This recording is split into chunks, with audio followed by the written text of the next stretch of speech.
Robert, hi, Jim Delapine here, and I want to give you, you're the guy that's really first with submitting. As a matter of fact, you're ahead of the game, but I wanted to give you some video feedback with regards to other options for your character here for Todd. So it's looking great, and if I hit F7 to bring up my layers panel, I can see that you did everything correctly. Great job on your layer masks, and I just wanted to give you some more options here. So if I zoom in, let's see here. I'm noting here. So you place these Lego blocks in here to support or make the arms, quote unquote, look attached. And that's a terrific idea. So let's take this a step further. Let's take this front block here. I'm going to move this forward a little bit because there actually would be more of a separation in between. So let's do something like that. And I'm just going to make a few suggestions here. Okay, if I look at this overall, I want to get a little more animation in here. I don't think this looks too believable where the crayon extends or connects to the pencil. Let's see, if I select the flashlight and just hit Control T, I can rotate that. And if I drag the center point down here, I can go to any corner and click and drag it, and it'll drag around that center point. I can also expand out from that center point or scale up if I want. Okay. Um, so also note, what I'd like to do is have some fun with this and get some animation going on in here. So if I select, if I have auto select checked and I'm in the move tool, anytime I click on any element, it'll go right to that layer. So you don't have to hunt for it. So I see you put a lot of effort into renaming everything, and that's terrific. So let's just bring down these cars here and see what they look like. This is much clearer. So I'm going to do this. And let me just center this car here. And I'm looking at the overall image here. Okay. Um, let's try to stay vertical. I'm going to do this. I'm going to take this pencil. All right. And I'm going to hit Control T and rotate it. And maybe even rotate it this way so I have the pencil eraser at top. I'm going to place it here. All right. And then I'm going to take the crayon and move that over here. All right, let me zoom in here. So I'm thinking that this crayon could act as a leg that would go into the car and support the character, which also can be if I select. You see, everything's connected here. So if I shift click, I could connect. I could select all these different elements at once. All right, there's a number of elements here, and then if I hit Control T, I may have missed one, and then drag the center point down here. Everything will rotate around that center point. I may have missed something, but yeah, like the blocks is around his neck. See, but you can, why is, wait a second here, hit enter and shift click to select the body and these other elements here. Let's see if I can get everything to rotate. All right, now I will hit Control T and do the same thing. Notice how it, every time I shift clicked on an element, it added to the layer here. So they're all highlighted. So whatever is highlighted will be edited when I go to rotate this. So notice that if I rotate that, I get a little more animation. So just consider that. This also brings it more centered. So I'm trying to get him to look like his head's going back and he's actually moving. We're having fun. So let me just hit enter and take this car here. Let's see what I can do with this car. I'll hit Control T, rotate that, and scale that down.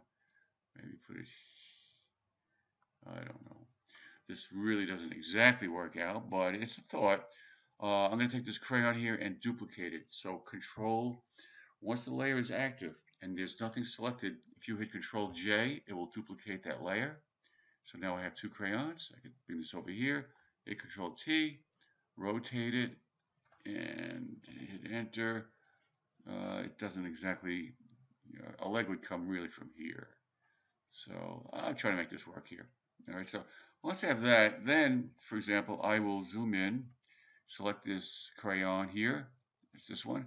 Select the layer mask and go to my paintbrush tool, making sure it's 100% opacity.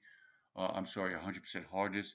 And perhaps I can click and drag along here to mask this part out to make it look like it's going into the car.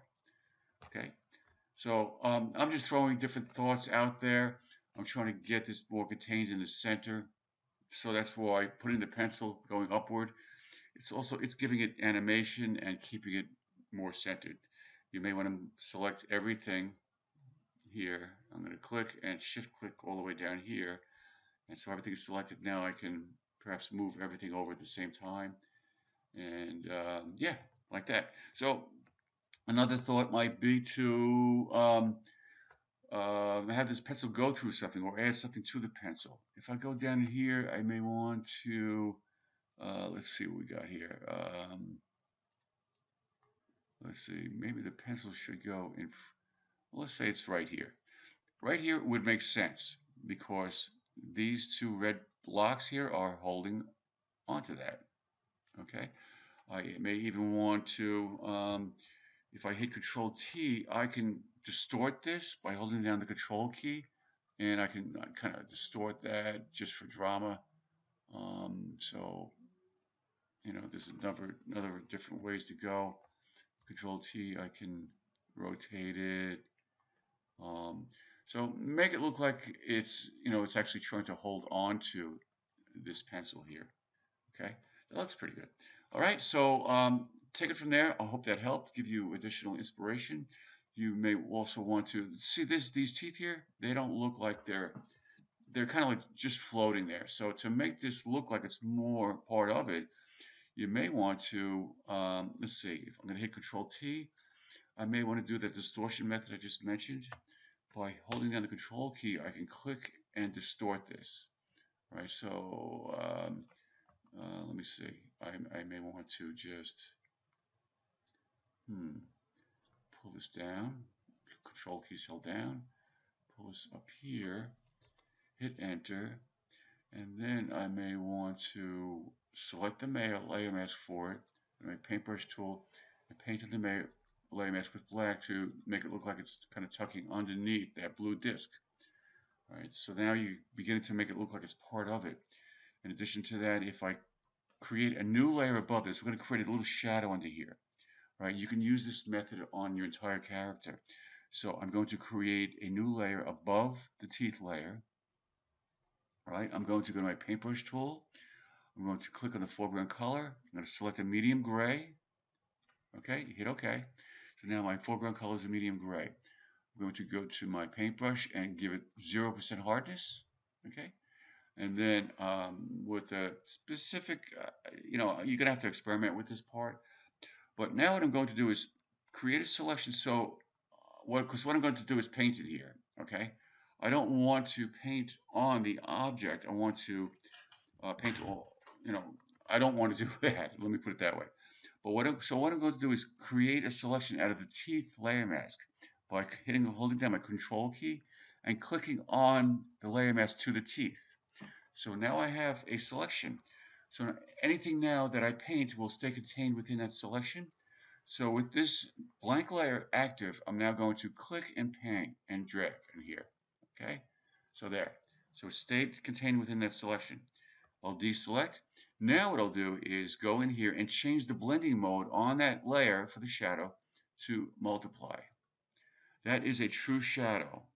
Okay, so make note of that. All right, so you can edit that also by painting on the layer mask with black to eliminate part of it. So you have creative control over that. All right, so there you go. I hope that helped. All right, take care now.